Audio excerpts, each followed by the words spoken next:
बार बार जन्म लेने का कारण यह है कि यह संसार दुखालय है और हम परम सिद्धि को प्राप्त नहीं हुए।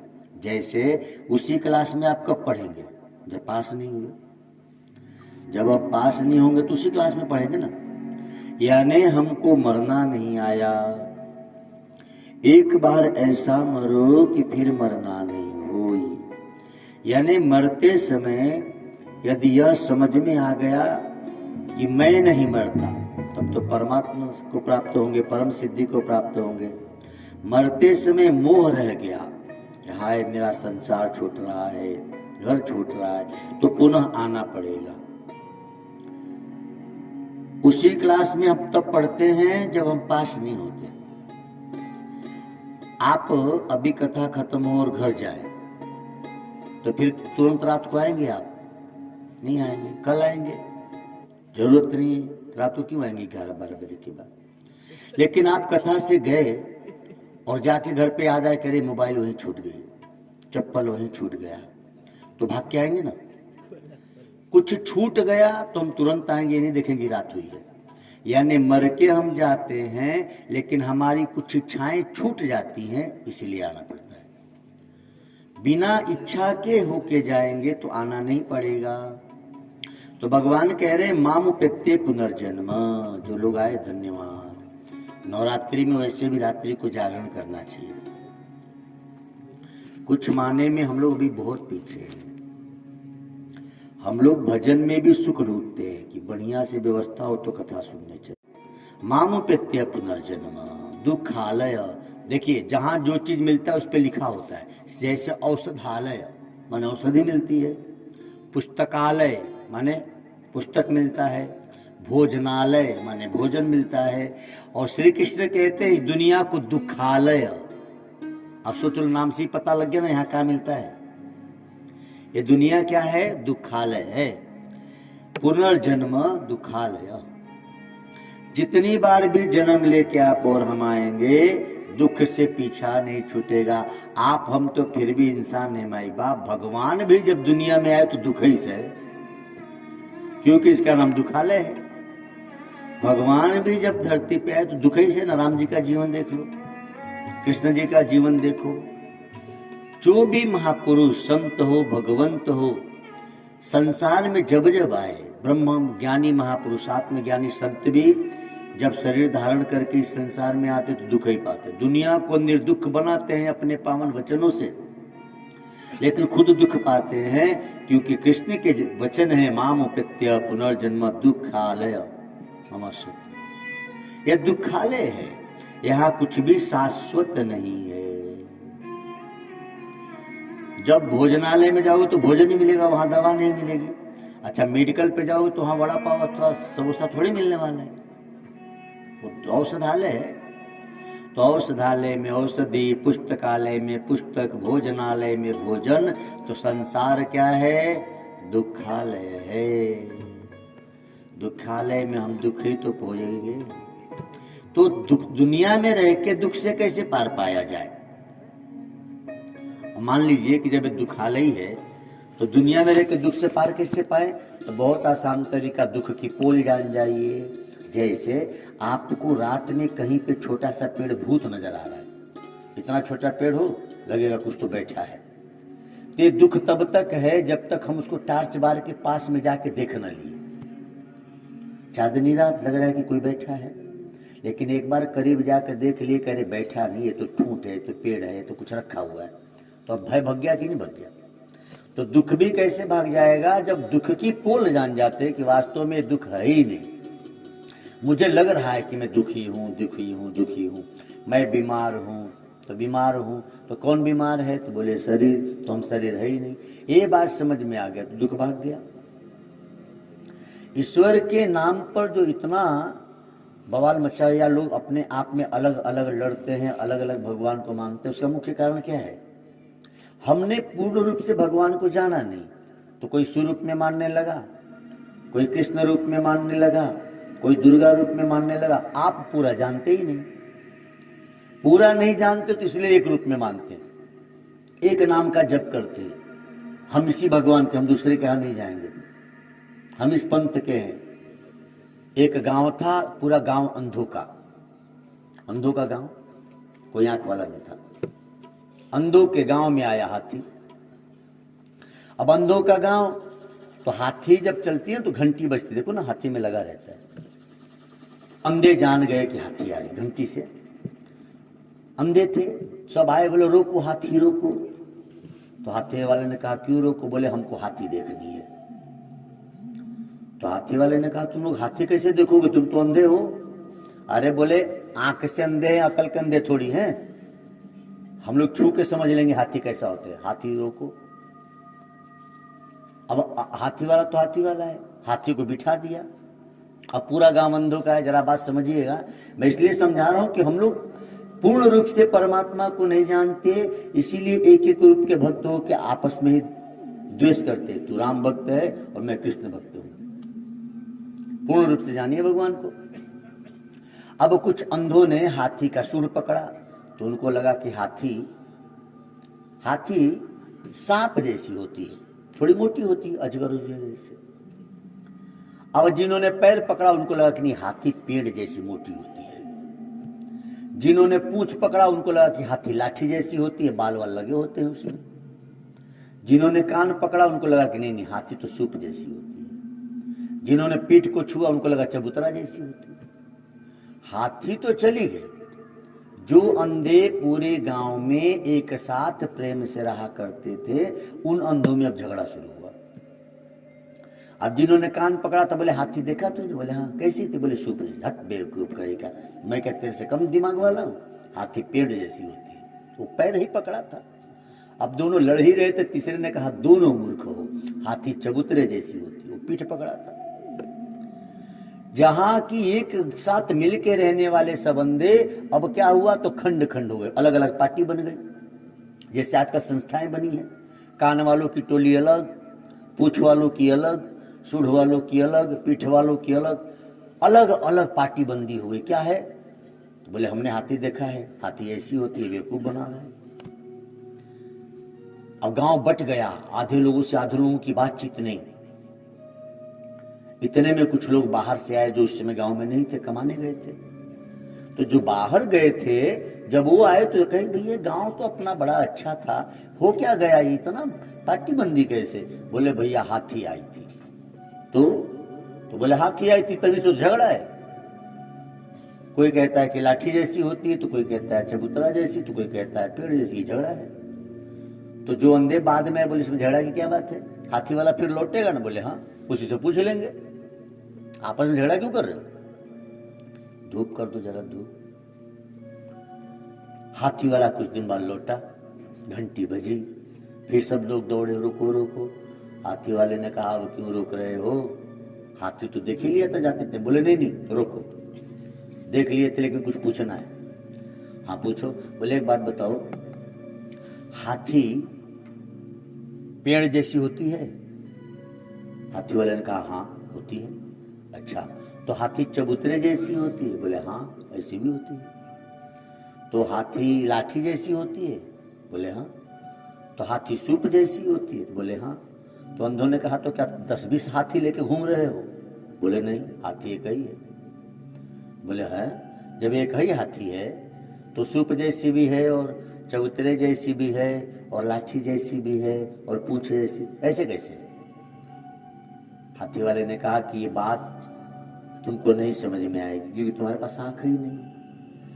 तुम देख सकते तो समझते कि हाथी सूप जैसी भी है, चबूतरे जैसी भी है, पेड़ जैसी भी है, और फिर भी एक ही है।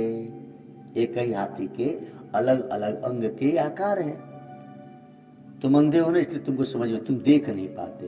तो जैसे वो ज्ञान के अंधे थे तो हाथी के अलग अलग अंग को पकड़ के आपस में लड़ रहे थे।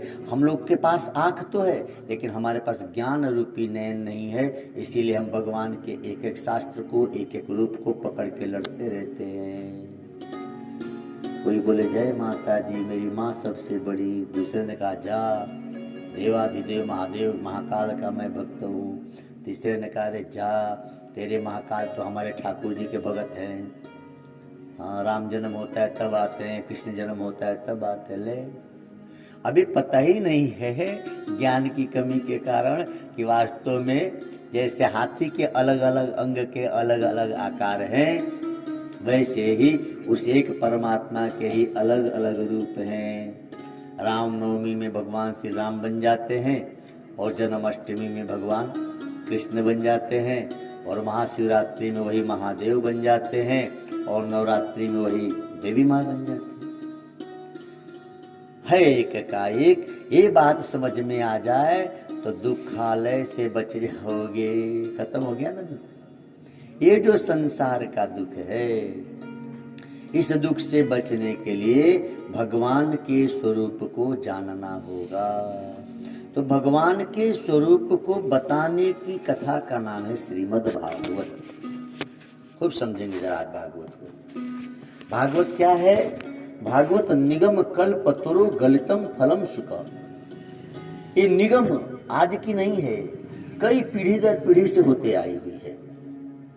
सुखदेव जी के द्वारा सुनाई गई। तो सुखदेव जी के द्वारा क्यों? देखिए, कोई फल एकदम मीठा है, इसका प्रमाण क्या है? सुख यानी तोता उसमें चोंच मारा हो। तोता बड़ा पारखी होता है, उसी फल को खाएगा जो बिल्कुल मीठा हो। तो गुरु सुखदेव जी परम वैरागी थे।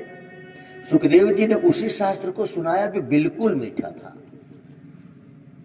इसीलिए भागवत का महत्व है, क्योंकि सुखदेव जी के द्वारा इसको पिबतम भागवतम रसमाल्यम मुहुर्मुहु रसिका भूय भाविका। यह भागवत जो है रस से ओत प्रोत है, अद्भुत है भागवत। तो भागवत करती क्या है महाराज? भागवत जीव को उसके आत्म स्वरूप से मिला देती है। कई जन्मों से जो जीव अपने शिव से भटक रहा है, भागवत उस जीव को पुनः उसके शिव से मिलाने का काम करती है। क्या करती है भागवत? जो अपने आप को भूल गए हैं, जो ईश्वर को भूल गए हैं, जो मोह माया से ग्रस्त हो गए हैं, जो न चाहते हुए भी कांटों के मार्ग पे चलते हैं, दुख अच्छा नहीं लगता फिर भी दुख मिले ऐसा ही कर्म करते हैं, उनको सच्चे मार्ग पे लेके चलती है भागवत। ये भागवत का काम है। जीव शाश्वत है, जीव शांति पाने का अधिकारी है, जीव समर्थवान और धनवान हो सकता है अथवा उसका मूल स्वरूप यही है, लेकिन दुख का कारण उसके अनजाने में की जाने वाली गलतियां हैं। इस बात को बताती है भागवत। इसीलिए भागवत अद्भुत है। तो भागवत सुनने में सबसे पहला काम क्या है? वे सुखदेव जी कहते हैं कि भागवत सुनने बैठो तो सबसे पहले ग्लानि होनी चाहिए, दुख होना चाहिए। किस बात का? कि इतने वर्षों तक जीवन बीता, हमने वो नहीं किया जिसलिए हमको जीवन मिला है। कोई 25 का हुआ, कोई 50 का, कोई 15 का, कोई 75 का। तो सबसे पहले भागवत कथा में बैठे तो अपने मन ही मन कहें कि हे प्रभु, बड़ा दुख है कि इतना जीवन व्यर्थ चला गया। बड़ी कृपा है आपकी कि आज आपने मुझे अपनी कथा में बिठाया है। हे द्वारिकाधीश, हे गोविंद, हे गिरधर, हे राधे पते, बिठाया है तो बिठाए ही रखना, मोह के संसार में फिर जाने न देना। गंगा के किनारे जेठ का महीना आपको 2 घंटे खड़ा कर दिया जाए तो गंगा के किनारे बालू तप रहा है, धूप है, जेठ की दोपहरी, और आपको 2 घंटे खड़े कर दीजिए, बोलो पसीने से तरबतर हो जाओगे कि नहीं? हो जाएंगे ना। अच्छा, उस किनारे से उतर जाओ गंगा जी में और 3 घंटा नहा लो, पसीने होंगे? इसी संसार में गंगा भी है और गंगा के ठीक बाहर निकलो तो रेता भी है। तो भागवत ज्ञानमय गंगा है, आनंदमय गंगा है, लेकिन जैसे ही इस गंगा से बाहर निकलते हैं तो मोहमय, दुखमय, क्रोधमय, स्वार्थमय, अभिमानमय संसार भी है जो तप रहा है। तो हम सब आज भागवत में बैठे तो प्रार्थना करें, हे मां जगदम्बिके, हे भवानी, आप ही की तो करुणा कृपा होती है तो जीव भगवान की तरफ चलता है। बाप लाख प्रयास करे लेकिन माँ यदि बुद्धिमान है तो बेटा पढ़ने में ठीक हो जाते। माँ तो बच्चों को तैयार करके टिफिन बनाकर स्कूल भेजती है। तो माया रूपी जो माँ है, जिनकी नवरात्रि चल रही है, यह माँ की कृपा यदि न हो तो हम ईश्वर की तरफ नहीं लगेंगे। माया क्या है? यही तो है।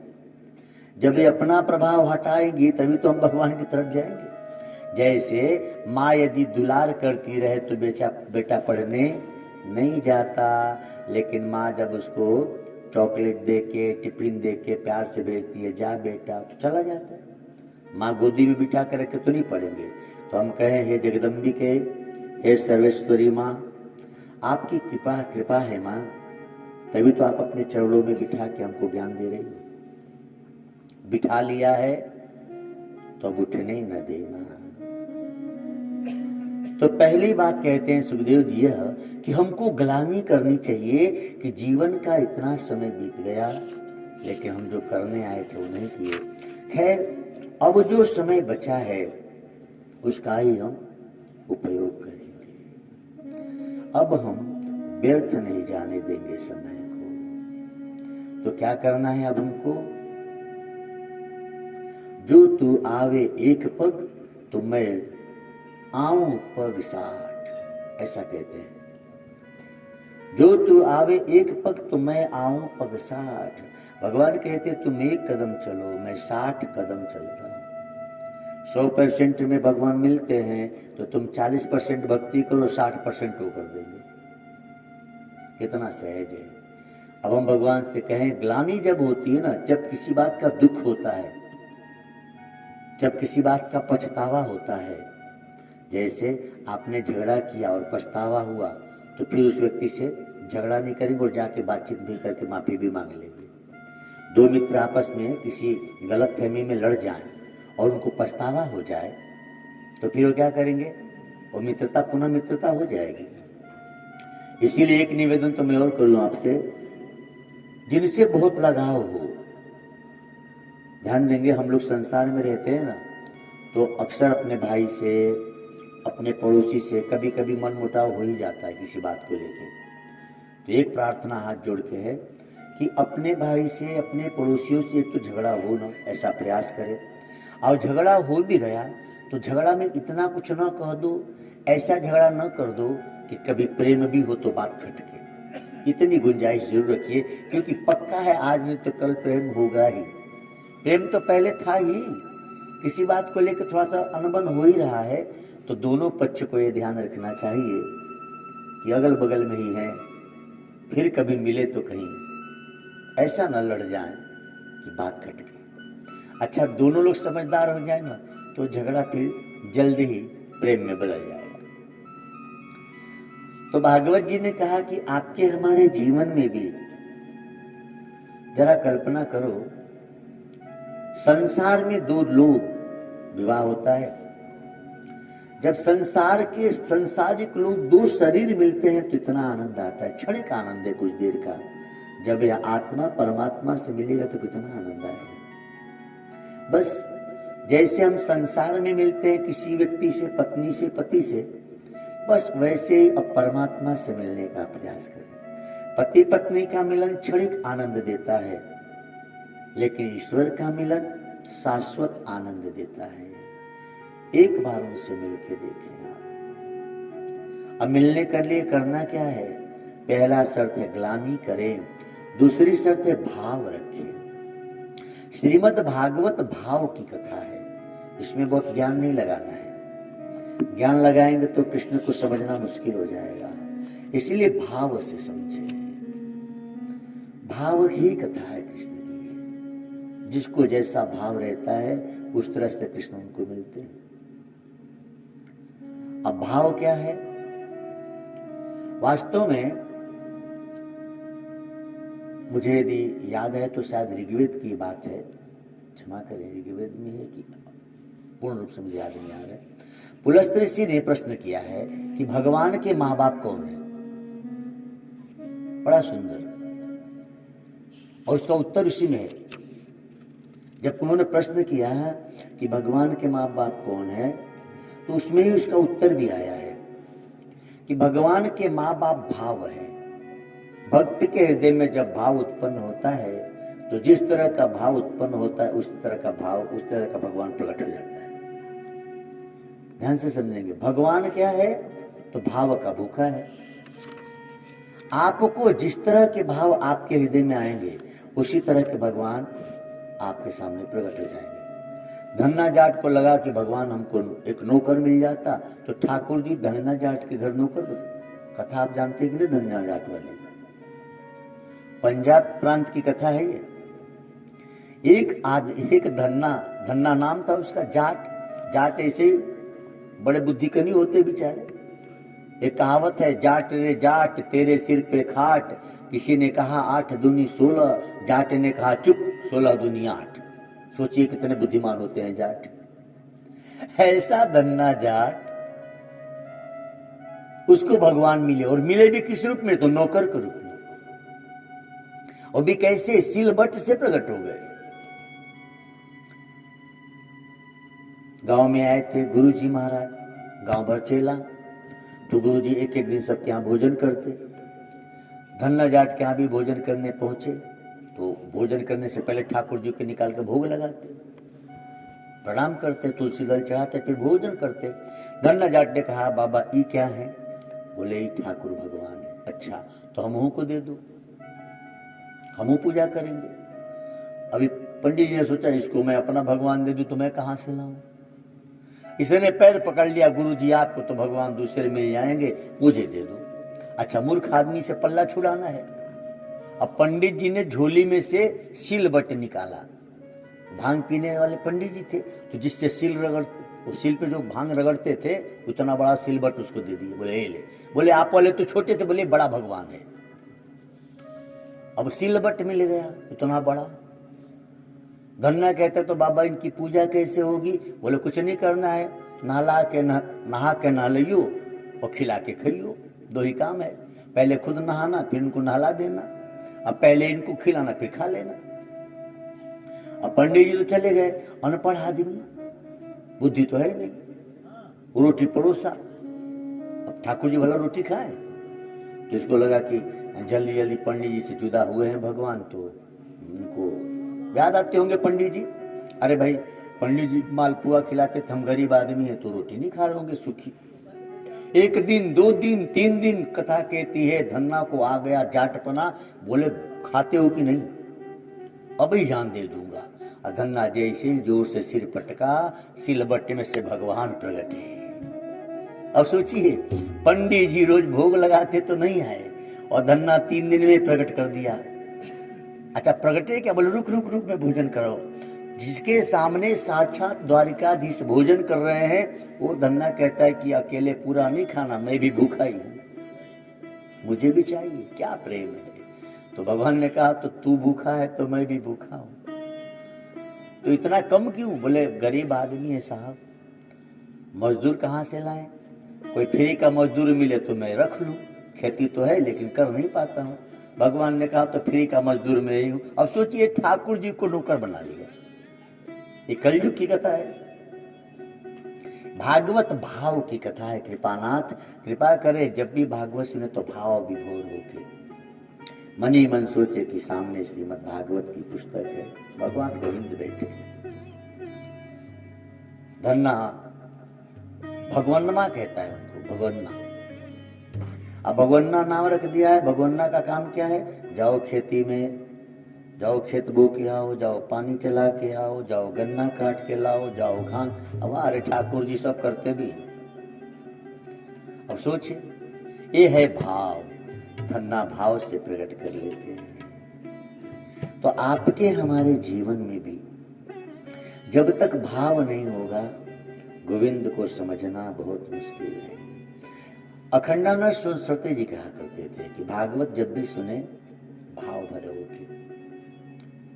मधुसूदन जी भी कहते थे, भागवत में बड़ी अच्छी टीका की है, भागवत जब भी सुना जाए तो कृष्ण के भाव में ओतप्रोत होकर जब भागवत सुनते तब तो समझ में आएगी, नहीं तो भागवत सुनने के बाद आप भ्रमित भी हो जाएंगे। ऐसी कथा है भागवत की।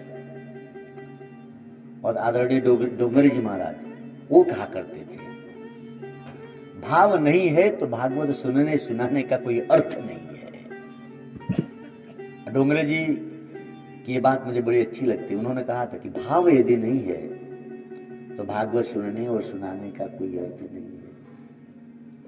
तो भाव कैसी हो? बोले जैसे भाव में तुम रहोगे वैसे रूप में तुमको भगवान मिलेंगे। जाकी रही भावना जैसी, हरि मूरत देखी तिन तैसी।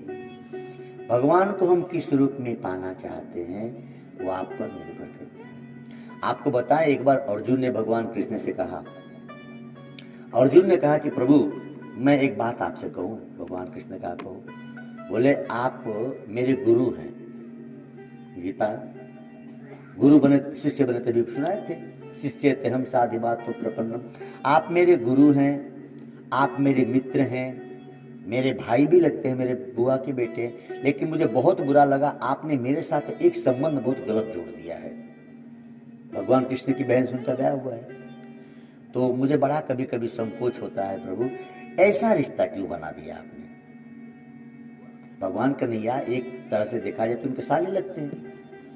तो अर्जुन ने कहा देखिए भाव की कथा है भागवत, कैसा है हमारा भगवान, हमारे भाव को देखता है। आज अर्जुन ने प्रश्न किया कि प्रभु ये रिश्ता बहुत ठीक नहीं आपने किया मेरे साथ। तो कन्हैया ने कहा तो मैंने किया कि तूने किया? अर्जुन ने कहा मैंने कब किया? आप ही तो गए थे कि लेके भाग जा। आप ही तो मैं तो आपसे पूछे बिना कुछ भी नहीं करता। कृष्ण ने कहा इस जन्म में नहीं, तुझे पता नहीं कि काल तू ऐसा तेरा मेरा रिश्ता बना क्यों? तो बोले क्यों बना? अब कृष्ण अर्जुन को उनके पूर्व जन्म की बात सुना। कृष्ण कहते हैं अर्जुन पूर्व जन्म में तू बहुत ही सेवा भावी एक राजा था और तेरा एक स्वभाव था ब्राह्मणों की सेवा करना। प्रतिदिन तुम अपने राज्य के ब्राह्मणों को भोजन कराते थे। बिना ब्राह्मण के भोजन कराए सेवा किए तुम भोजन नहीं करते थे। अर्जुन ने पूछा माधव फिर ऐसा मैंने क्या कर दिया कि आप मेरे साथ इस तरह का रिश्ता बनाए? भगवान कहते हैं कि एक दिन नारद जी मेरे यहाँ पहुंचे तुम्हारा संदेश लेके कि प्रभु धरती पे एक बहुत ही सुंदर राजा है जो ब्राह्मण सेवी है। मेरे मन में आया कि तुम्हारी परीक्षा ली जाए। तो एक दिन हम बूढ़े ब्राह्मण का वेश बनाकर तुम्हारे राज्य में आए और बगल के राज्य में यज्ञ का आयोजन करके तुम्हारे राज्य के सारे ब्राह्मणों को मैंने यज्ञ में भेज दिया। मुझे ये देखना था कि तुम अब ब्राह्मण की सेवा कैसे कर लेते हो। और अर्जुन उस दिन जब तुम्हें कोई ब्राह्मण नहीं मिला, ढूंढते ढांढते तुम जंगल में मेरे पास पहुंचे। मैं बूढ़ा ब्राह्मण बन के जंगल में बैठा था। तुमने मुझसे निवेदन किया कि हे ब्राह्मण देव मेरे महल में पधारे, आपको भोजन के उपरांत ही मैं भोजन करूंगा। तो मैंने कहा कि सुन मेरी शर्त है। क्या? बोले पहली बात तो ये कि मैं तेरे कंधे पे बैठ के चलूंगा और दूसरी शर्त ये जहां उतार देगा वहीं रह जाऊंगा। सोच ले। अब देखने में तो मैं बिल्कुल वृद्ध जीर्ण शीर्ण ब्राह्मण था, तुमको अपने बल का अभिमान भी था। तुमको लगा ये कौन सी बड़ी बात है, चलो। तुमने मुझे कंधे पे बिठा लिया और मैं अपना वजन बढ़ाते गया। लेकिन मानना पड़ेगा हो तो तुम बहादुर। तुम मुझे लेकर तो गए महल तक, पसीना से तरबतर हो गए। महल में तुमने मुझे रख दिया। मैं बिल्कुल वृद्ध ब्राह्मण था। जब तुम अंतःपुर में प्रवेश किए और तुम्हारी पत्नी ने पूछा कि आखिर ऐसा क्या काम कि कितना पसीने से लथपथ है, तो बोले ब्राह्मण लेकर आया। बोले हे इतने दुबले पतले ब्राह्मण को लाए और इतना पसीना, तो तुमने पत्नी से विनोद में कह दिया था देखने में दुबलो है सालो बहुत भारी है। और वो बात तेरी मैंने स्वीकार कर ली थी। ध्यान देंगे ब्राह्मण के सामने, गुरु के सामने, भगवत कथा जहां होती हो वहां, और मंदिर में हंसी मजाक में भी ऐसा कुछ न करो तो स्वीकार हो जाएगा। तो भगवान कहते कि तूने कहा था तो हम बन नहीं गए भाई, तूने मेरी सेवा की थी। अर्जुन लाखों बार सिर पटके के प्रभु आप भी कमाल हो, किस किस जन्म की बात लेके आप। तो बोले यही तो मेरा विधान है, जब तक तुम पूर्ण रूप से मुझ में अर्पण नहीं हो जाते हो तब तक तुमको अनेक अनेक जन्मों के कर्मों का फल सुख दुख रूप में भोगना ही पड़ता है। फिर से समझें, ये बात हम सभी के लिए है। जैसे ही पूर्ण रूप से हम ईश्वर को समर्पित हो गए तो पीछे के सुख दुख माफ हो जाते हैं, लेकिन जब तक पूर्ण रूप से समर्पित नहीं है तब तक कर्मों का फल सुख दुख हमको भोगना ही पड़ेगा।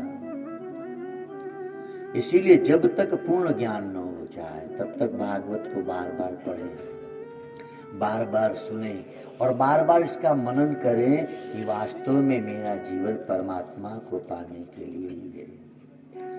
परमात्मा भाव का भूखा है, भाव है तो देवकी के गोद में खेलता है, भाव है तो कौशल्या की अंगुली पकड़ के कहता है कि मुझे चांद दिला दो मां।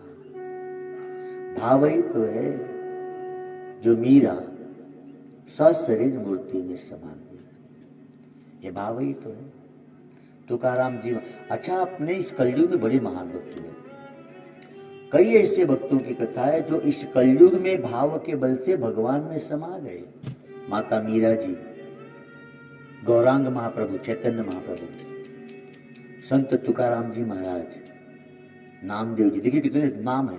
ये वो संतों के नाम हैं जो इस कलयुग में भी कंधे पर नहीं गए संसार को छोड़ के, सशरीर पत्थर की मूर्ति में समा गए। ये भाव है। तो श्रीमद् भागवत भाव को उज्जवल करती, इसीलिए एक प्रार्थना सभी से है, हम भाव को उज्जवल करके भागवत को सुने। और ये तभी होगा जब अहो भाव से भरा होगा हृदय। बार बार हमेशा ये सोचे कि कितने हमारे भाग्य हैं कि पावन नवरात्रि में हमको भागवत की कथा मिली है। ये सोचो कि कितना भाग्य है कि अनायास जागरण हो रहा है। कई लोग नवरात्रि में जागरण करते नाच गाना करके, तो नाच गाना करते तो भगवान की याद नहीं आती, खाली मस्ती आती है। आनंद आता है हृदय में, लेकिन नाचने का दिल करता है, भगवान को पाने का दिल नहीं करता। भागवत सुन रहे हैं आप तो बार बार आपको भगवान को पाने का दिल करेगा कि नाचने का। हम लोग इतने महान है, माया तो 84 लाख नचा ही रही है, कुछ हम लोग डीजे बजा के और भी नाच रहे हैं। 84 लाख नाचने से दिल नहीं भरा क्या भाई? इतना तो नाच ही रहे, फिर भी हाय रे नचनिया, या नाचने नाचते इतना आदत सी पड़ गई है, डीजे बजा के भी नाच ही रहे, जागरण के नाम पे भी नाच ही रहे, हर बात पे नाचना। विवाह हुआ तब नाचा, बेटा जन्मा तब नाचा, एनिवर्सरी आई तब नाचा, बर्थडे हुआ तब नाचा। अपने लिए तो नाचा ही रहा था, पड़ोसी के लिए भी नाचना शुरू किया। अब उसका विवाह हुआ तब नाचा, हद है। तो ये नाच नृतक प्रना जो है ये कब छूटेगा? जब हमारा भाव भगवत में हो जाएगा। तो कौन है भगवान के माई बाप? बोले भगवान के माँ बाप भाव है। भक्तों में भाव जैसे होते हैं वैसे ही भगवान को पैदा कर देते हैं, उस रूप में भगवान प्रकट हो जाता है। इसीलिए हमारा परमात्मा कभी कच्छप रूप में आया, कभी मछली रूप में आया, तो कभी क्या क्या रूप पकड़े देखो, कभी स्त्री रूप में आया, मोहिनी बन गए। कितनी रूप हैं इस कन्हैया के। तो भाव को उज्जवल करें, तब भगवान को पाना सहज हो जाएगा। ओम नमो भगवते वासुदेवाय। ओम नमो भगवते वासुदेवाय। नाता जब से तुमसे जोड़ा ओ कन्हाई। मेरी सोच है ना कि आप लोग को नई नई भजन सुनाऊं। वैसे 3 साल की भजन तो किसी को याद नहीं है, होगी 2-2.5 साल की, फिर भी मैं चाहता हूं कि नई रचनाएं सुनाई जाए। नात आइए भाव से हम भगवान से अपना रिश्ता जोड़े। नाता जब से तुमसे जोड़ा ओ कन्हाई, मेरी बिगड़ी सारी तुमने है बनाई। नाता जब से तुमसे जुड़ा वो कन्हाई, मेरी बिगड़ी सारी तुमने बनाई। नाता जब से तुमसे जोड़ा ओ कन्हाई, मेरी बिगड़ी सारी तुमने है बनाई। नाता जब से तुमसे जुड़ा ओ कन्हाई, मेरी बिगड़ी सारी तुमने है बनाई। जिसने जितनी महिमा जब भी तेरी गाई, तुमने उसकी उतनी बिगड़ी है बनाई। नाता जब से तुमसे जुड़ा हो कन्हाई, मेरी बिगड़ी सारी तुमने है बनाई।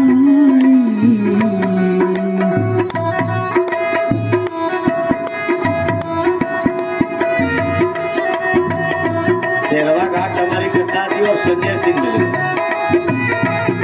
हमारी कथा के अनुवाद ही है ये।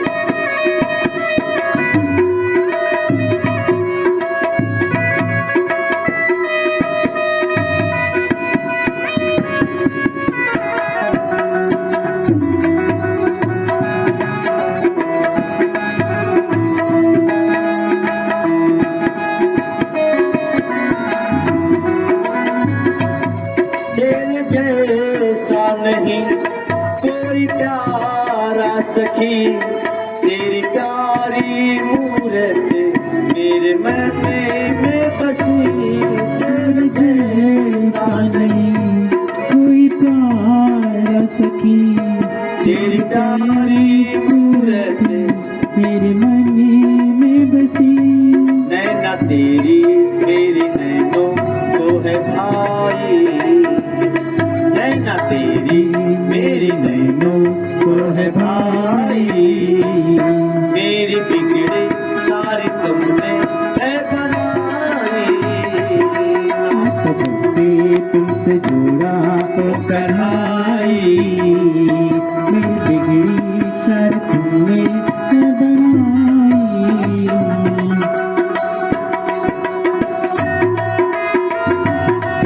गोपियाँ कहती है गोविंद से, गोपियों जैसा भाव हो जाए।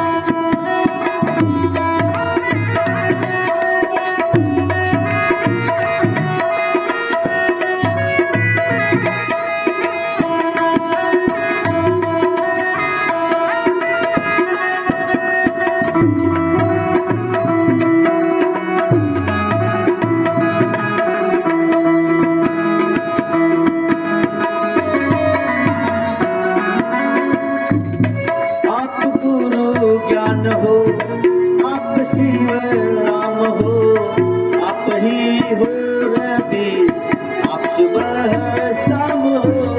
आप गुरु ज्ञान हो, आप शिव राम हो, आप ही हो रवि, आप सुबह शाम हो। बन के धरती तुमने दुनिया है बसाई, बन के धरती तुमने दुनिया है बसाई। मेरी बिगड़ी सारी तुमने है बनाई। जब से तुमसे जुड़ा ओ कन्हाई, मेरी बिगड़ी सारी तुमने है बनाई।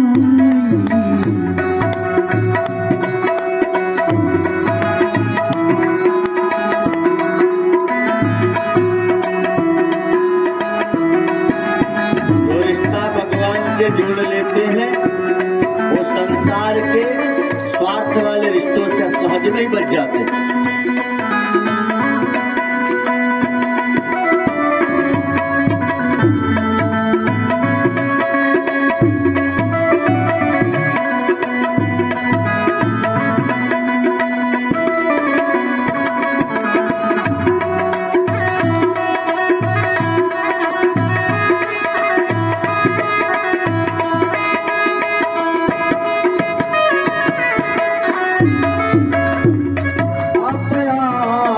हो, आप की नहीं बने, आप बन के पवन जन जन में बसे, आप आकाश हो आप अग्नि बने, आप बन के पवन जन जन में बहे। तू ही ऊंचा तू ही पर्वत ऊंचा तू ही छोटी राई, तू ही ऊंचा पर्वत तू ही छोटी राई। मेरी बिगड़ी सारी तुमने है बनाई, नाता जब से तुमसे जुड़ा ओ कन्हाई। वही पहाड़ भी है वही राई है, सारी तुमने है बनाई। नाता जब से तुमसे जुड़ा ओ कन्हाई, मेरी बिगड़ी सारी तुमने है बनाई। नाता जब से तुमसे जुड़ा ओ कन्हाई, मेरी बिगड़ी सारी तुमने है बनाई।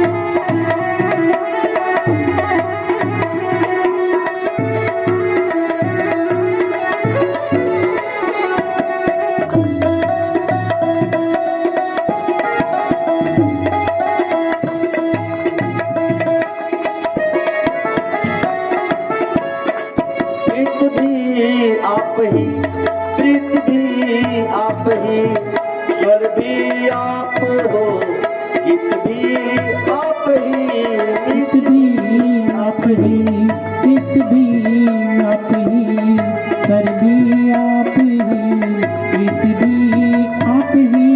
महिमा गीता ने प्रभु जी तेरी गाई, महिमा गीता ने प्रभु जी तेरी गाई।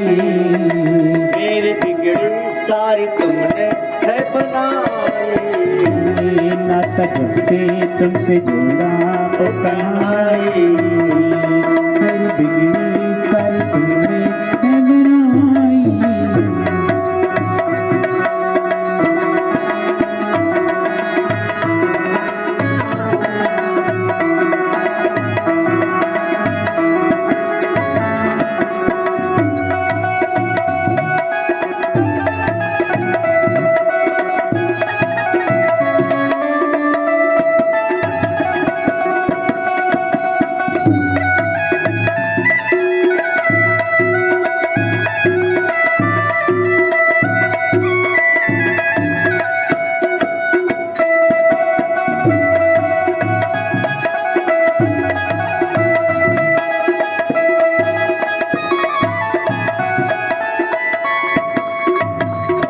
हम तुमसे हरि आप हमसे हरि, आप नर हो हरि आप नारी हरि।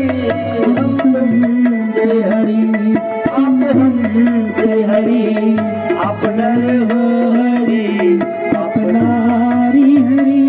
भक्ति तेरी हे प्रभु जी सुखदाई, भक्ति तेरी प्रभु जी सुखदाई। मेरी बिगड़ी सारी तुमने है बनाई, नाता जब से तुमसे जुड़ा ओ कन्हाई। मेरी बिगड़ी सारी तुमने है बनाई, नाता जब से तुमसे जोड़ा है कन्हाई। मेरी बिगड़ी सारी तुमने है बनाई, नाता जब से तुमसे जुड़ा ओ कन्हाई। मेरी बिगड़ी सारी तुमने है बनाई, मेरी बिगड़ी सारी तुमने है बनाई। मेरी बिगड़ी सारी तुमने है बनाई। ओम नमो भगवते वासुदेवाय। तो ईश्वर को भाव से जब हम उनसे अपना नाता जोड़ ले तो आपका हमारा दुख मिटने में मिनटों नहीं लगते। भगवान कन्हैया जब धरती से जाने लगे तो भागवत कहती है तिरोधाया प्रविष्टो अयम श्रेय भागवत अवतारणम।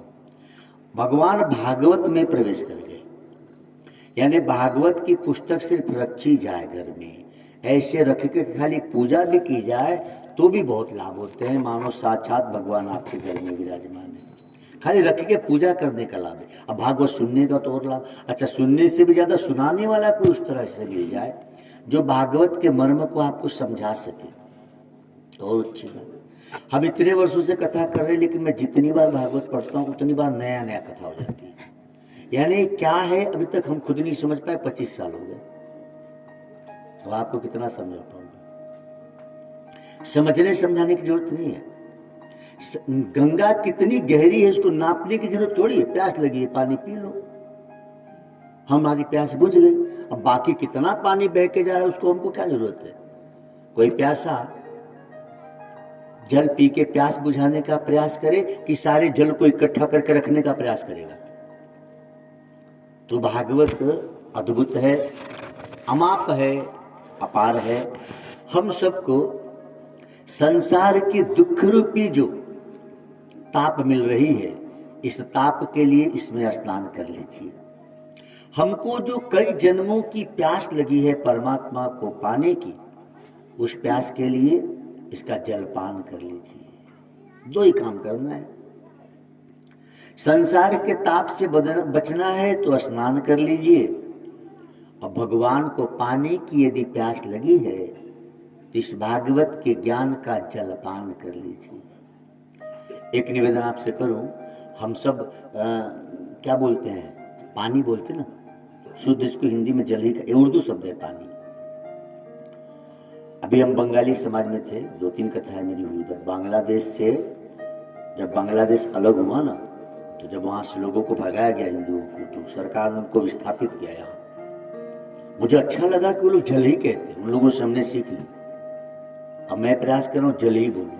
आप लोग से भी प्रार्थना जल ही बोला करो। हम लोग पाकिस्तानी थोड़ी हैं, उर्दू शब्द है पानी, लेकिन 600 बरस की गुलामी देखो हम अपनी भाषा ही भूल गए। वास्तव में आज के बाद में सभी लोगों से हम जल बोलना शुरू करें। शुद्ध इसको हिंदी में जल ही कहा जाता है।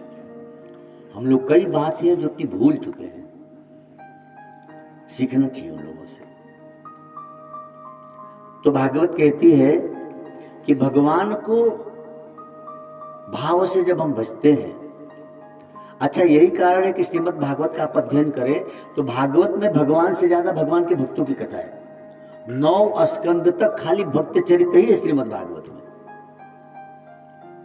क्यों? कि जब भक्तों की चरित्र को सुनेंगे तो आपका भाव भक्तिमय होगा। 10वें स्कंद में कृष्ण की कथा आती है, यानी 9 स्कंद तक खाली भक्तों की कथा है भागवत। अब आपसे भी हम निवेदन करें कि हम सब एक भागवत का मतलब भगवत प्राप्त महापुरुषों के जीवन चरित्र का पठन और श्रवण करें और मनन करें। फिर वो मीरा जी हो, कबीर जी हो, तुलसीदास जी हो, रहीम जी, जो भी भगवत प्राप्त महापुरुष हैं, उनके जीवनी का श्रवण करना, पठन करना, मनन करना, यही तो भागवत है। भागवत मतलब भगवान को प्राप्ति के भाव आप में आ जाए और आप गति कर जाएं उस मार्ग पे, तो भागवत। अब इसके लिए सुखदेव जी ने कथा सुनाई। तो भागवत कथाकारों को क्या चाहिए कि उस समय जो जो कथाएं उचित लगी सुखदेव जी को परिचित के लिए, क्योंकि परिचित ज्ञानी बैठे थे, उन्होंने उस समय की बातें सुनाई। आज के लिए आपकी परिवेश में आपको समझने के लिए उन कथाओं को हमको सुनाना है जिसको सुनकर आप जल्दी समझ जाए। फिर मीरा जी हो, रैदास जी हो, कबीर जी हो, इन महापुरुषों को जिन्होंने भगवतमय जीवन जिया है, जो भगवान को पाने में ही अपना सर्वस्व लगा दिए। जब ईश्वर को पाने की चाह जगती है तो लाभ क्या होता है? तो बोलिए अपनी चाह मिट जाती है। अच्छा हम लोग दुखी क्यों हैं? अपनी हो जाए, जो हमारे मन में आता है वो नहीं होता है तो दुखी हैं, वो हो जाता है तो सुखी हैं। आपके मन में आया सुबह सुबह चाय मिले और मिल गई चाय, तब तो सुखी, मेरी बहू बहुत बढ़िया है, और नवरात्रि चल रही, बेचारी बहू बेचारी परेशान, पूजा में बुढ़िया को चाय नहीं दी, तो बहू पूजा करके खुश हो रही है, बुढ़िया चाय नहीं मिला इसलिए दुख हो रही है। तो मिलने न मिलने में चाह ही तो है। इनकी चाह थी कि चाय सुबह मिले और आज मिलबे नहीं की। तो इस चाह को हटाने के लिए आसान तरीका, भगवान को पाने की चाह जब जगती है तो संसार की चाह मिट जाती है, और संसार की चाह जब मिट जाती है तो सदा के लिए दुख भी चला जाता है। ये संसार के पाने की चाह ही तो है जो हमें दुखी दे रहा है। भागवत की कथा है, जो आत्मदेव ब्राह्मण पुत्र के लिए दुखी थे, आज जब उस आत्मदेव ब्राह्मण को धुंधुकारी जैसा पुत्र हुआ तो पुत्र पाके भी दुखी हुए और उसी पुत्र को छोड़कर वन चले गए। ये चाह थी, पहले चाह थी कि पुत्र हो जाए, तब दुखी थे, रो रहे थे। अच्छा, पुत्र दुष्ट निकल गया, चाहते थे कि पुत्र विद्वान निकले। इसका अर्थ यह है भाई बहन, आत्मदेव जी हो या हम हो या आप हो, हमारी चाह जब पूरी नहीं होती है तो हम दुखी होते हैं। और चाह ऐसी हलकट है, ये चाह एक नटनी जैसी है, रंग बदलती है, एक पूरी करो दूसरी खड़ी हो जाती है। पहले दिल में था कि हरी साड़ी पहनूं, हरी खरीद, बोले नीली भी पहन लूं, अब पीली ले, ये चाह खटेगी नहीं। पहले इच्छा थी एक महला घर बन जाए, भगवान ने बना दी है, सर्वेश्वरी माता बड़ी कृपा है। लेकिन 2 साल बाद फिर मन में आएगा, हे सर्वेश्वरी माता पड़ोसी का 2 महला हो गया है। ले, ये चाह आपको चैन से बैठने नहीं देती, ये चाह है। और इस चाह की राह इतनी अटपटी है, इतनी लंबी है माई बाप, कि 84 लाख जन्म हो गए ये चाह पूरी करते करते, इसकी राह पे चलते चलते आज तक हमको इसको पूरा करने के बाद सुख शांति की मंजिल नहीं मिली। इच्छा ये होती कि ये चाह पूरी कर लूंगा तो शांति मिलेगी, आनंद मिलेगा, लेकिन जैसे ही एक चाह पूरी होती दूसरी तैयार। जरा ध्यान से समझ लो, पहले इच्छा क्या थी? पढ़ ले, सबकी इच्छा होती है। अच्छा, पढ़ ले तो पास होने की इच्छा, पास हो गए, फिर क्या इच्छा हुई? नौकरी मिल जाती। हे भगवान, हे सर्वेश्वरी माता, अच्छा नौकरी मिल गई, इच्छा पूरी हुई। अब इच्छा क्या है? नौकरी तो मिल गई, अब अच्छी दुल्हन मिल जाए। हाँ, देखो चाह बढ़ती गई। अच्छा, अच्छी दुल्हन मिल गई, साल 2 साल हुआ नहीं, बोले कोई एक बेटा हो जाता। अच्छा, बेटा हो गया तो पढ़ने में बढ़िया हो जाता, और बढ़िया भी हो गया तो बोले फर्स्ट नंबर आता। अच्छा, फर्स्ट नंबर आ गया तो बोले अब इसको नौकरी मिल जाती है। भगवान, अब उसको नौकरी मिल गई, बोले बहू आ जाती। अच्छा, बहू आ गई तो बहू ने कहा इन दोनों को वृद्धाश्रम भेज दो। चाह खत्म हुई। ये चाह बढ़ते बढ़ते कहाँ तक पहुंची कि बहू आ गई पढ़ी लिखी, बोले इन बुढ़वा बुढ़िया को काहे रखे हो, खांस के कोरोना फैला रहे, भेजो इनको। तो आप जिस बेटे की, जिसकी चाह में पूरी जिंदगी बिता दिए, बाद में आपको जब वृद्धाश्रम भेजा तो वहां क्या मिला? वहां देखे कि सब लोग राम राम जप रहे, बोले ये सही है, अब मुझे भी यही करना। ये पहले ही कर लिए होते भाई। जब वृद्धाश्रम में जाके ये समझ में आया कि राम राम करना ही ठीक है, ये पहले कर लेते तो भागवत सुनने से चाह मिट जाती है। क्यों मिटती है? कि भागवत सुनने से भगवान की प्राप्ति की चाह जग जाती है। जैसे एक कांटा चुभ गया है तो दूसरा कांटा लगाते हैं ना, उसको निकालने के लिए। तो संसार की चाह बैठ गई है हृदय में, अब ईश्वर की चाह लगा दीजिए दिल में, ताकि संसार की चाह निकल जाए। बहुत बिल्कुल आसान है। तो गुरु सुखदेव जी ने सबसे पहले भगवत कथा का जब शुरुआत की, राजा परीक्षित बैठे हैं हाथ जोड़ के। अच्छा देखें, एक निवेदन सभी से करो, क्योंकि ये कलयुग है, जीवन में गुरु का बड़ा महत्व है, भगवान से भी ज्यादा ऊंचा गुरु का स्थान। लेकिन गुरु होना कैसा चाहिए? इतना अच्छा मैं भी नहीं हूं, हाँ मैं बहुत अच्छा हूं ऐसा आप न सोचना। मैं अपना मानता हूं कि मैं अभी अपने दिल से कहता हूं कि गुरु तो गुरु सुखदेव जी के जैसा होना चाहिए। सोचो ना, सामने राजा बैठा था, जिस गुरु के सामने चक्रवर्ती राजा परीक्षित कथा सुनने बैठे, वो भी वह राजा जिसको पता है कि 7 दिन में मर जाना है, यानी जो मांगते सब दे देते। छूटने वाला है। लेकिन वाह रे गुरु, एक कौड़ी नहीं मांगा। हम तो फिर भी कुछ ना कुछ मांग ही लेते हैं। तो मुझे मानना, मैं अपने दिल की बात आपसे कह रहा हूं कि वास्तव में मुझे लगता है गुरु तो सुखदेव जी हैं। जजमान राजा है महाराज, वो भी चक्र, वो भी दिग्विजय किया हुआ राजा। माने उस समय धरती पर एक छत्र राजा था, राजा परीक्षित का। सारे राजा इस धरती के भूमंडल के राजा परीक्षित के अधीनस्थ थे, तब की बात है ये। और ऐसा राजा सामने बैठा है कथा सुनने, हाथ जोड़ के कहता है गुरुदेव भगवत कथा सुनाइए। और घटना देखिए, जैसे ही सुखदेव जी कथा सुनाने का आरंभ किए, इतने में सारे देवता अमृत लेके चले आए।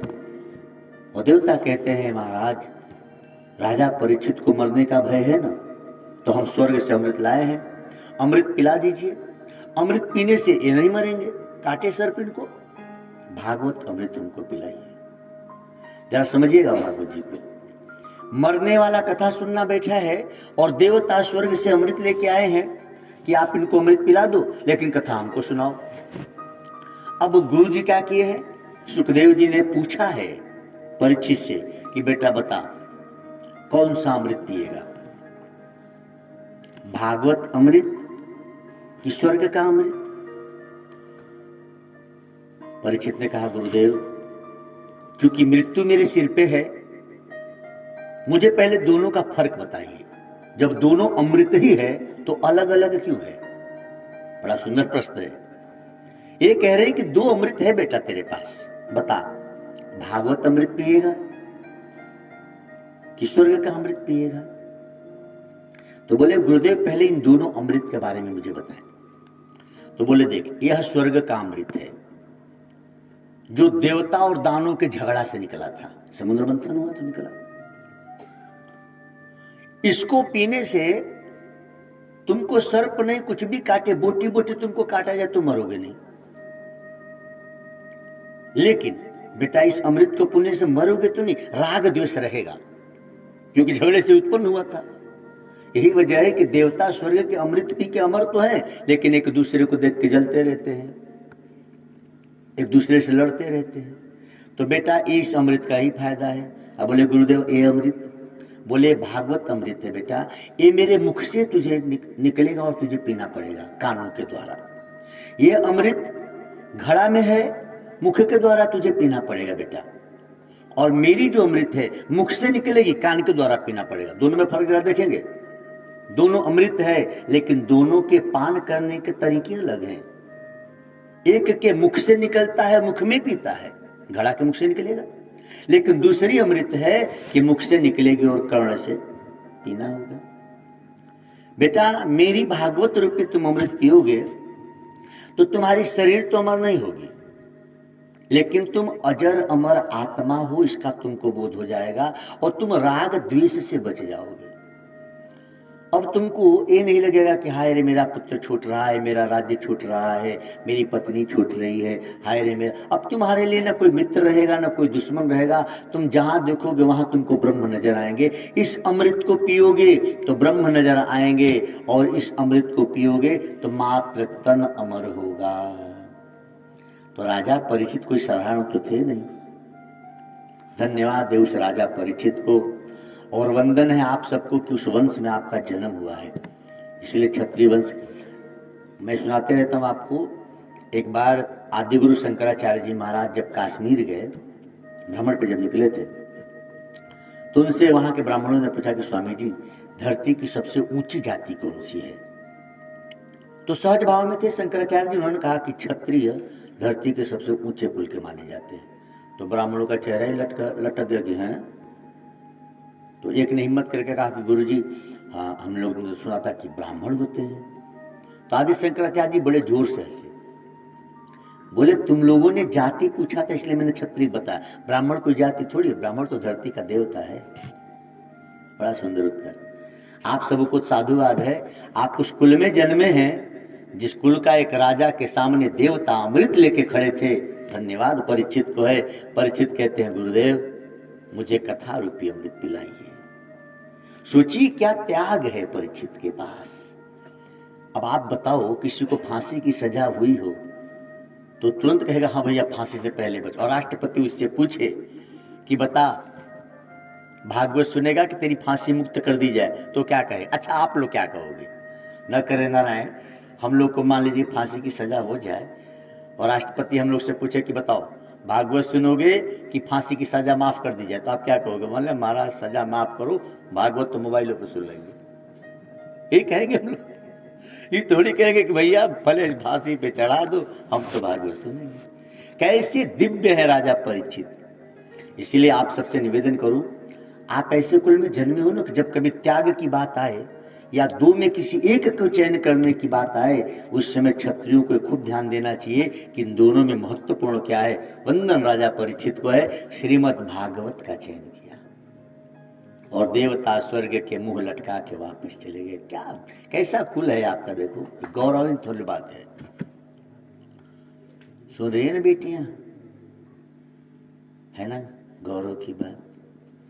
लेकिन अब आप समझो तब तो, लेकिन आप समझते हैं तभी तो इतनी रात को आ गए, नहीं तो हम आके बैठे तो सोचे कि पता। अच्छा मेरे अंदर है कि अच्छा ही है, माता रानी की बड़ी कृपा, हम भीड़ रहे नहीं रहे, हम यदि खाली हो गए अपने काम धाम से तो मंच पे चले आते। मैं और कथाकारों को जिससे नहीं सोचता हूँ कि खूब लोग आ जाए तो चलूँ, नहीं, मैं मानता ही नहीं। मैं मानता हूँ मैं एक सेवक हूँ भाई, कोई रह नहीं, हम आगे शुरू हो गए ना तो आप आए। अब हम भी इंतजार करते घर पे और आप भी इंतजार करते घर पे, तो खूब होती ना कथा। आप इंतजार करते कि पंडित आए तब चले, हम इंतजार करते को लोग आए तब चले। अब पता लगा ये लोग दोनों गाला फाड़ फाड़ के गाते रहे, तो हमेशा कभी नहीं सोचते कह रहे चलो गाने दो, नहीं, कोई नहीं। माता जी ना माता रानी सुन रही है, कुछ नहीं, मेरे अंदर तो वही बैठा सुन रहा है, सुनाओ ना। तो राजा परीक्षित को वंदन है जिन्होंने श्रीमद् भागवत का चयन किया। और गुरु सुखदेव जी ने कहा शाबाश बेटा, कैसा अद्भुत है शिष्य, गुरु पर कितना विश्वास है। इसलिए निवेदन, एक तो गुरु बनो मत। यदि गुरु बन गए तो शिष्य भले कम पढ़ा लिखा या शिष्य भावुक है, आपको मानता है, गुरु का कर्तव्य है कि शिष्य के साथ छल ना हो, ठगी ना हो, ऐसा कुछ भी ना करो कि ऊपर वालों को जवाब देना पड़ेगा। सामने राजा बैठा था लेकिन गुरु ने दक्षिणा नहीं मांगी। गुरु ने नहीं कहा कि जा पहले बढ़िया से आसन लगा, बढ़िया व्यवस्था करते में। चाहे होते सुखदेव जी तो परीक्षित को आदेश किए होते तो सोने का सिंहासन लगाते महाराज, लेकिन वाह, बरगद की छांव में बैठकर ये संत राजा जैसे शिष्य को कथा सुना रहे हैं। अच्छा शिष्य भी कितना अद्भुत है, देख रहा है कि गुरु जी के बाल बहुत बड़े बड़े हैं, दिगंबर हैं, 16 वर्ष की उम्र है, अद्भुत छवि है। अहो भाव से गुरु में ईश्वर का दर्शन करते करते यह शिष्य राजा परीक्षित अर्घ्यपाद से पूजन करके कहते हैं, गुरुदेव जो विश्व के कल्याण के लिए मानव मात्र को जो करना चाहिए वो कथा सुनाओ। ऐसा नहीं कहा कि मुझे मुक्त कर दो, मैं बच जाऊं, दुनिया कुछ भी हो जाए। और तब गुरु सुखदेव जी ने राजा परीक्षित से कहा, पुत्र वैसे तो मेरे पिता ने 17-18 पुराण लिखे हैं, लेकिन कलयुग में यदि 7 दिनों में मुक्ति पानी है तो मैं तुझे श्रीमद् भागवत महापुराण सुनाऊंगा। और राजा परीक्षित करबद्ध होकर बैठते हैं और गुरु सुखदेव जी उदार मना होकर अब परीक्षित को कथा सुनाना आरंभ किए। कहते हैं, पुत्र भगवान कृष्ण की कथा से पहले तुम उनके भक्तों की कथा सुनोगे, तब तुमको समझ में आएगा कि वास्तव में भक्त कितना भगवान से प्रेम करे और किस तरह से कौन तर गया। अब इस श्रृंखला में अनेक कथाएं आपको सुनने को मिल जाएंगी, तो इसी श्रृंखला में हम भी तो खड़े हो सकते हैं। भाई यहाँ राशन की लाइन लगी है, जो लोग लाइन में खड़े थे उनको राशन मिला, तो हमको भी चाहिए तो खड़ा होना पड़ेगा कि नहीं। तो जब भक्तों की श्रृंखला लगी हुई है और भक्तों ने भगवान को पाया, तो गुरु सुखदेव जी सुना रहे हैं कि पुत्र तुम भी यदि इस लाइन में खड़े हो जाओ, तुम्हारा भाव भी यदि उन भक्तों के भांति हो जाए, तो तुम भी भगवान को पा जाओगे। तो सबसे पहले क्या करना है? बोले सबसे पहले नारद जी की कथा सुनो। तो भागवत में इस भागवत का जैसे ही आरंभ होता है, सबसे पहले कथा किसकी? नारद जी की। नारद, जिसकी कोई बात रद्द होती ही नहीं है। हमारे यहां तो वाक्य गलत कर दिया, मूर्खों ने कह दिया नारद जी माने झगड़ा लगाना। नहीं, नारद जी भगवान ब्रह्मा के मानस पुत्र हैं। नारद जी पूर्व जन्म के एक दासी के पुत्र हैं। जरा देखो कथा कहां से शुरू हो रही है। एक दासी का नन्हा सा बालक संत नारद होकर वैकुंठ में विचरण कर सकते हैं, जहां चाहे वहां गति कर सकते हैं, तो हम और आप क्यों नहीं कर सकते? इसीलिए भागवत में सबसे पहले नारद जी की कथा आई, यानी जिनकी कोई भी बात रद्द न हो। ये कैसे हुआ? चतुर्मास का समय संत आए गांव में चतुर्मास करने के लिए। तो संतों का जब आना हुआ तो जो बड़े बड़े धनवान लोग होते हैं वो समय नहीं दे पाते, तो धन ही से सेवा कर लेते हैं। तो सेठों ने कहा कि महाराज हम इस दासी को लगा देते हैं, हम लोग तो दुकान पे चले जाते हैं, आपको जो भी कमी होगी करती रहेगी। अब दासी के संग संग उसका छोटा बेटा, विधवा माँ थी वो, और छोटे से थे नारद जी, माँ के साथ संतों की सेवा में रहते। 4 महीने रहे चतुर्मास में, 4 महीने संत ठहरे रहे, रोज कथा सुनाते, उनकी माँ उनको बना के भोजन कराती, और जो बच जाता है नारद जी भी पाते, उनकी माँ भी पाती। तो 4 महीना छोटा बच्चा गरीब का अच्छा भोजन पाया। जब संत जाने लगे तो उनको लगा कि अब तो फिर खाने के लाले पड़ेंगे। छोटे बच्चे ने कहा कि बाबा जी हमको भी संग ले चलो। संतों ने कहा बेटा तुम अभी बहुत छोटे हो, घर पे ही भजन करो, फिर भगवान व्यवस्था करेंगे। और संतों ने उस नन्हे से बालक को मंत्र दे दिया, ओम नमो भगवते वासुदेव। अबे बच्चा जप करता, संतों को याद करता कि चले गए कहाँ संत, माँ मजदूरी करके लाती, भोजन कराती। समय ने करवट लिया, माँ का देहांत हुआ। पिता पहले जा चुके थे, धन में कोई, घर में कोई संपत्ति तो थी नहीं कि कोई बच्चे की आओ भगत करे। भाई बहन, गरीब को बहुत कम, गरीब को गरीब निवाज ही पूछते हैं, दुनिया में कौन पूछता है गरीब। ये छोटा सा बालक चल पड़ा गंगा के किनारे किनारे, अब भगवान को पाना है। भगवान को याद करता, गुरु के मंत्र जपता। पीपल का पेड़ बैठ गया ध्यान लगा के। मन में भाव आया कि क्यों न इस देह का अंत कर दूं, माँ है नहीं, पिता रहे नहीं, कोई जब अपना सगा संबंधी नहीं है, कब तक भूख प्यास से तड़पूंगा। शरीर छोड़ने की जब ही मन में विचार किया, आकाशवाणी के पुत्र नहीं, मैं तुझे मिलूंगा, ऐसे ही साधना करते रह। आकाशवाणी पे भगवान की बात सुनकर छोटे से दासी के बच्चे को विश्वास है, और इसने उस तरह से अपने लगन भाव से भगवान की मंत्र जपता रहा। और जब वो दासी पुत्र शरीर छोड़ता है तो सीधा भगवान का पार्षद हो गया, ब्रह्मा के मानस पुत्र बनते हैं। जरा सोचो कितनी सुंदर भागवत की भाव की कथा है। एक दासी का पुत्र आज नारद बनकर पूजा जा रहा है। हम और आप तो भगवान के कुल में ही जन्मे हैं। आप क्षत्रिय वंश के लोग हैं, तो बार बार भगवान क्षत्रिय वंश में क्यों आए? इसलिए कि आप लोग जिस दिन धर्म के लिए खड़े हो जाएंगे ना, जब जब धर्म की रक्षा करनी हुई तो राम रूप में, कृष्ण रूप में, यहाँ तक कि बुद्ध रूप में भी आए, तो क्षत्रिय कुल में ही तो आए। आप लोग पे बहुत बड़ी जिम्मेदारी है, और मुझे खुशी होती है कि आपके यहाँ के तो क्षत्रिय लोग इसको निभाते भी हैं। लेकिन इस बात का दुख है कि हर जगह ऐसे क्षत्रिय है ही नहीं। हाँ, आजकल लोग भी कमाल है, चरणामृत पंचामृत नहीं लेते। हाँ, एक शाम वाला भी अमृत आता है। हाँ, सरकार महंगा किए जाए फिर भी लोगों को फर्क नहीं पड़ता। तो ये बड़ी विडंबना है, जिस दिन क्षत्रिय वंश के लोग राजा परीक्षित को याद कर लेंगे, राणा प्रताप को याद कर लेंगे, उस दिन ये देश बदलेगा। गुरु सुखदेव जी कहते हैं, पुत्र नारद जी सनकादिक ऋषियों से मिलते हैं, ये चारों भाई भी भक्त हैं। देखिए, खाली भक्तों की कथा है भागवत में। सबसे पहले नारद जी की कथा है।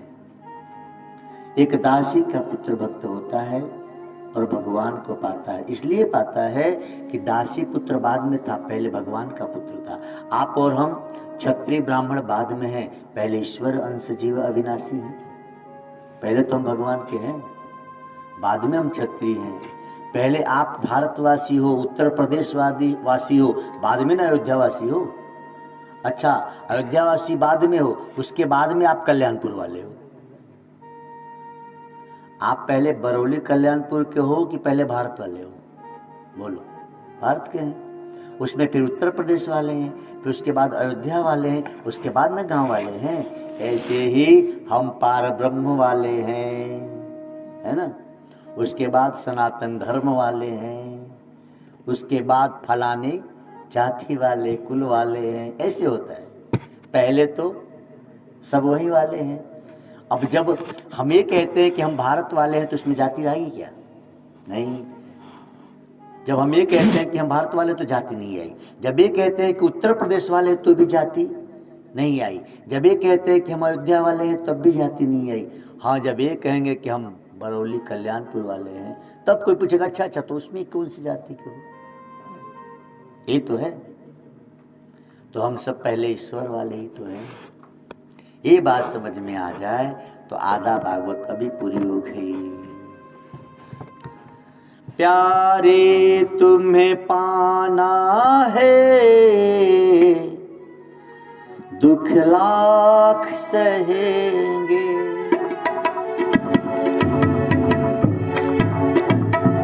प्यारे तुम्हें पाना है, दुख लाख सहेंगे।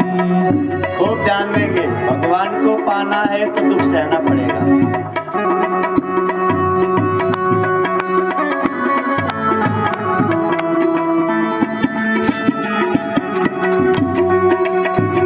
प्यारे तुम्हें पाना है, दुख लाख सहेंगे। प्यारे तुम्हें पाना है, दुख लाख सहेंगे। तेरे दर पे ही आना है, दुख लाख सहेंगे। प्यारे तुम्हें पाना है, दुख लाख सहेंगे। आखिर तो उसी के दर जाना है।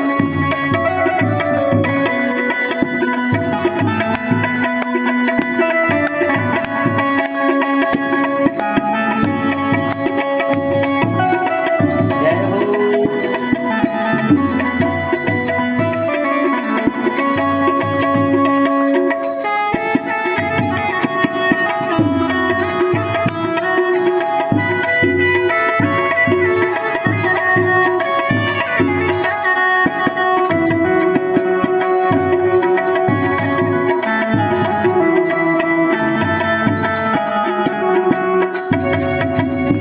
होते जो न तुम भगवन, कोई बात नहीं होती। होते जो न तुम भगवन, कोई बात नहीं होती। तुम्हें दिल में बसाना है, दुख लाख सहेंगे। तुम्हें दिल में बसाना है, दुख लाख सहेंगे। प्यारे तुम्हें पाना है, दुख लाख सहेंगे।